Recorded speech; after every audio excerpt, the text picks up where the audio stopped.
भाजपा के प्रदेश अध्यक्ष नायब सिंह सैनी ने देर रात लोहारू में कई कार्यक्रम में शिरकत की।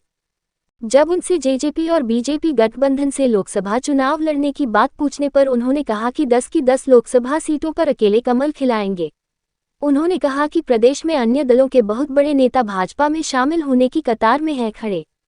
प्रदेश में किन मुद्दों पर लोकसभा चुनाव लड़ा जाएगा उस पर प्रतिक्रिया देते हुए नायब सिंह सैनी ने कहा कि युवाओं को बिना पर्ची व खर्ची के नौकरी व गरीबों के उत्थान के मुद्दे पर लड़ा जाएगा 2024 का चुनाव। और केंद्र और प्रदेश की भाजपा सरकार ने गरीब को ऊंचा उठाने का काम किया है।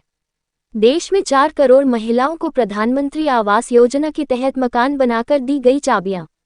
अब 2027 तक 2 करोड़ और मकान बनाकर जरूरतमंदों को चाबियां सौंपने का करेंगे। भाजपा के प्रदेश अध्यक्ष एवं सांसद नायब सिंह सैनी ने लोहारू में देर रात अनेक कार्यक्रमों में शिरकत की और लोहारू के न्यू बैंकेट हॉल में कार्यकर्ताओं को संबोधित किया। उनके साथ प्रदेश के कृषि एवं पशुपालन मंत्री जेपी दलाल भी मौजूद रहे। पत्रकारों से बातचीत करते हुए नायब सिंह सैनी से जब लोकसभा चुनावों को किन मुद्दों पर लड़ा जाएगा तो उन्होंने कहा कि बिना खर्ची पर्ची के युवाओं को नौकरियां, केंद्र व प्रदेश की सरकार ने गरीबों के उत्थान के लिए कार्य, रोड निर्माण, गांव के विकास कार्यों की बात, लोगों की समस्याओं के समाधान की बात है। लगातार योजनाबद्ध तरीके से सरकार ने हर व्यक्ति तक लाभ पहुंचाया है। किसानों को सब्सिडी पर उपकरण देना और किसानों की 14 फसलों की एमएसपी पर खरीदने की बात, किसानों को भावांतर भरपाई के पैसे उनके खाते में देने के काम किए हैं। गरीब व्यक्ति को आयुष्मान कार्ड 5 लाख रुपए तक मुफ्त इलाज देकर उनको सुरक्षित करने का काम किया है।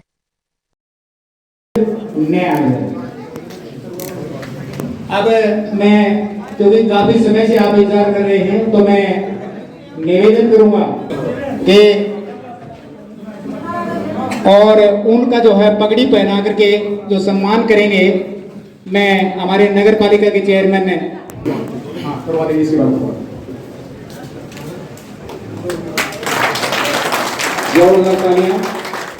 बाद सम्मानित करेंगे।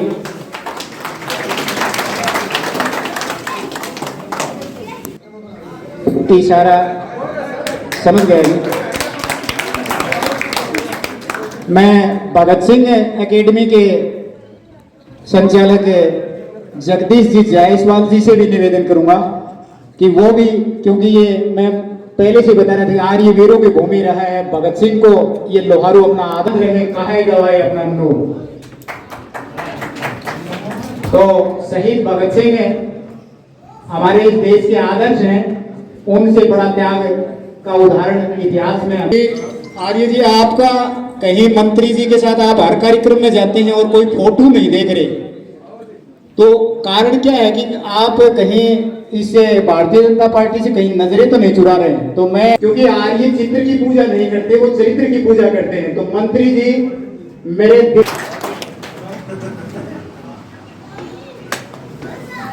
और क्योंकि ये कार्यक्रम का जो आज का जो सहयोग आयोजक है, ये भी मंत्री जी गए होंगे।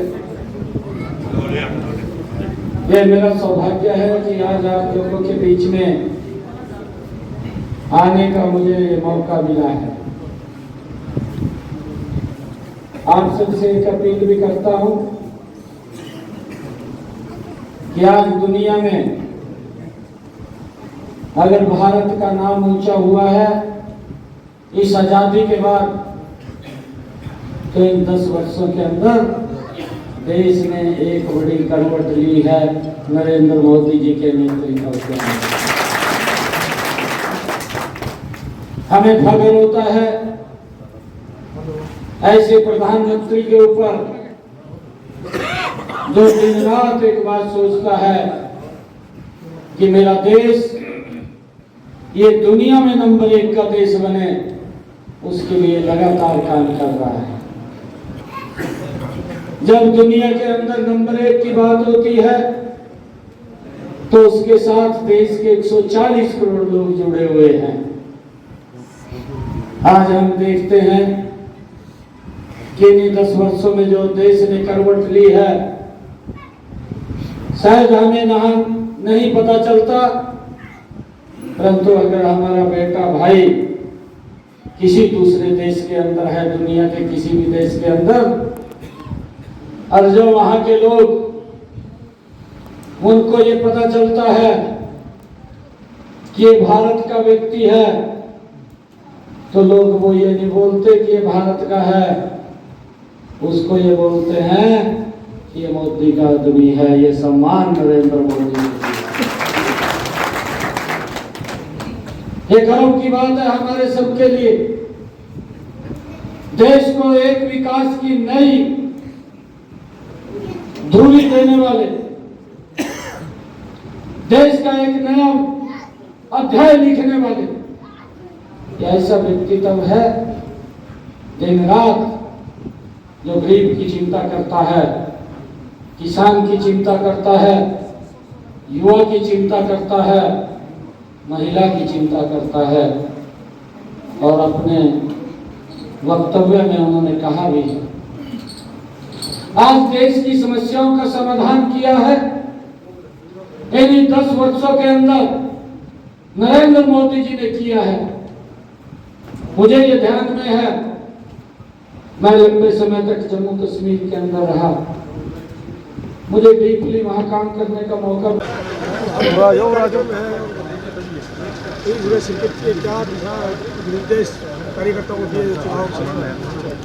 देखिए, आज सुबह के सिवानी और फिर लोहारू के अंदर कई कार्यक्रम थे।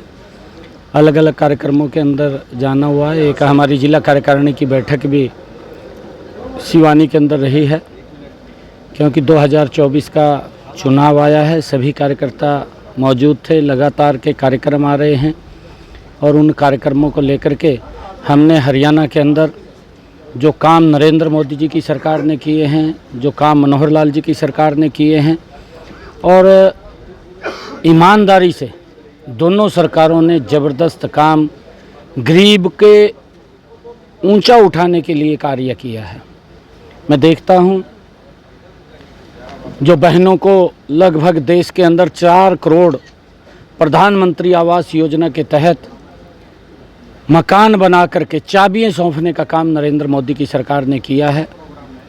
आगे भी लगातार वो जारी है और टारगेट दिया है कि हम 2027 तक 2 करोड़ और मकान बना करके देने का कार्य करेंगे। देश में क्या मुद्दे रहेंगे हरियाणा में चुनाव लोकसभा? देखिए, हमारे पास जो काम केंद्र सरकार और प्रदेश सरकार ने किए हैं, बहुत सारे काम हैं, चाहे वो विकास के कार्य हैं, रोड का इंफ्रास्ट्रक्चर है, चाहे लोगों की सुविधाओं के लिए, चाहे गांव के अंदर विकास कार्यों की बात है, चाहे लोगों की जो समस्याएं थी उनके समाधान की बात है। लगातार योजनाबद्ध तरीके से हर व्यक्ति तक सरकार ने जो लाभ पहुंचाया है, उनसे मिलना बिना पर्ची बिना खर्ची के युवाओं को रोजगार, और चाहे प्रधानमंत्री कृषि सिंचाई योजना के माध्यम से किसानों को सब्सिडी के ऊपर उनके ज़्यादा क्षेत्रफल के अंदर ज़्यादा पैदावार पानी लगा करके करने का कार्य है। और फिर लगातार मनोहर लाल जी की सरकार द्वारा 14 अन्य फसलें भी MSP पर खरीदने की बात, चाहे कि सब्जी के किसान को भावांतर भरपाई देने की बात, लगातार इतने कार्य किए हैं। चाहे गरीब व्यक्ति को आयुष्मान कार्ड 5 लाख रुपए का अधिकार दे करके उसको सुरक्षित करने का काम, उसको मजबूत करने का काम, ये ऐसे बहुत सारे कार्य हैं। उन कार्यों को लेकर के देश में क्राइम का ग्राफ जो है अभी हाल के दिनों में जो बढ़ा है, जैसे बहादुरगढ़ की घटना है और गत दिवस रोहतक की घटना है, तो प्रदेश सरकार इसको लेकर के जो है कितनी संजीदा है और विपक्ष लगातार इस बात को लेकर के हमलावर है? नहीं, देखिए, क्योंकि अगर आप बात करेंगे कोई क्राइम किसी ने किया है और क्राइम के बाद उसके खिलाफ सख्त कार्रवाई वो सरकार करती है, उसको सलाखों के पीछे पहुंचाती है। क्राइम तब बढ़ता है कि जब कोई क्राइम करने वाला व्यक्ति खुलेआम घूमता है। परंतु अगर आप बहादुरगढ़ की घटना दुर्भाग्यपूर्ण है, वो हमारे पार्टी के प्रदेश के अध्यक्ष भी थे, जो वो घटना हुई है उसके प्रति हमारी गहरी संवेदनाएं हैं। जो भी वहाँ दोषी व्यक्ति होगा उसके खिलाफ सख्त कार्रवाई होगी। SIT बना दी गई है। आदरणीय मुख्यमंत्री जी ने ये भी बोला है कि अगर परिवार के लोग उसको CBI से जांच कराना चाहें तो सरकार उसको भी भेजने की अनुशंसा करेगी। जो भी दोषी व्यक्ति है उसको बख्शा नहीं जाएगा। 2024 के चुनाव में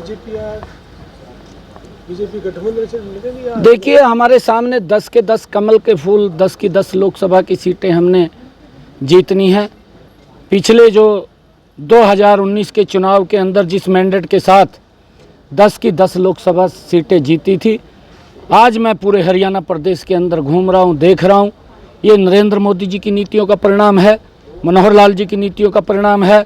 ये 10 की 10 लोकसभा की सीटें बड़े मैंडेट के साथ तीसरी बार हरियाणा के लोग नरेंद्र मोदी जी को प्रधानमंत्री बनाने में अहम भूमिका अदा करेंगे। 10 की 10 लोकसभा की सीटें भेजेंगे।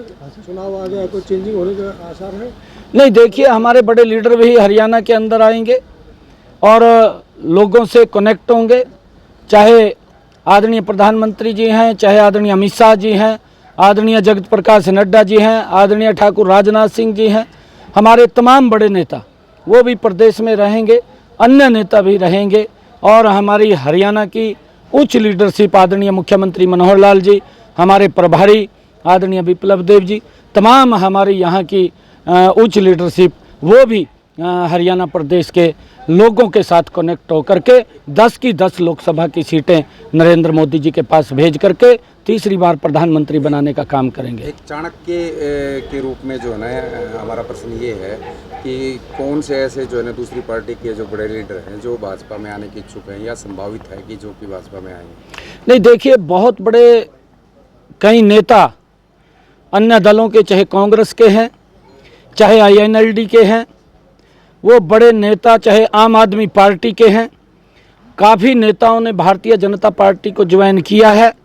नरेंद्र मोदी जी की नीतियों के कारण, मनोहर लाल जी की नीतियों के कारण अभी बहुत बड़े लीडर लाइन में खड़े हैं, भारतीय जनता पार्टी की ज्वाइन करने में की फिराक के अंदर हैं और वो समय समय के ऊपर आदरणीय मुख्यमंत्री जी, हमारी जो ज्वाइनिंग कमेटी बनी हुई है, केंद्र की बनी हुई है, प्रदेश की बनी हुई है, और उस प्रदेश की कमेटी के अंदर तो हमारे JP दलाल जी वो हरियाणा के प्रमुख हैं और ऐसे सब लोग जो ज्वाइन करने के इच्छुक हैं उन सब को भारतीय जनता पार्टी के अंदर समय समय के ऊपर ज्वाइन भी कराया जा रहा है, देख करके, विचार करके, क्योंकि आज जो वातावरण बना है हरियाणा प्रदेश के अंदर, क्योंकि ईमानदारी से मनोहर लाल जी ने 10 वर्षों तक काम किया है और उसका परिणाम ये निकला है। मैं अभी लोहारू के अंदर हूँ और कुछ समय पहले मैं सिवानी के अंदर था। एक कार्यक्रम के अंदर जब मैंने पूछा कि एक एक गांव के अंदर कितने कितने बच्चे लगे हैं, तो मेरे को बताया गया कि हर गांव के अंदर 300 से लेकर के 500 तक बच्चे यहाँ पर गांव में बिना पर्ची, बिना खर्ची के हरियाणा सरकार के अंदर मनोहर लाल जी की नीतियों के कारण वो लगे हैं। युवाओं का एक बड़ा विश्वास सरकार के ऊपर बढ़ा है। जब युवाओं का विश्वास बढ़ा है तो आने वाले इस समय के अंदर ये डबल इंजन की सरकार आदरणीय नरेंद्र मोदी जी को 10 की 10 लोकसभा की सीटें और मनोहर लाल जी बड़े मैंडेट के साथ तीसरी बार मुख्यमंत्री बनेंगे। आखिरी सवाल, कल प्रदेश में कितने बजे कितने कार्यालय खोले जाएंगे जो चुनाव का आगाज होने जा रहा है? कल 11 बजे हरियाणा प्रदेश के 90 के 90 विधानसभाओं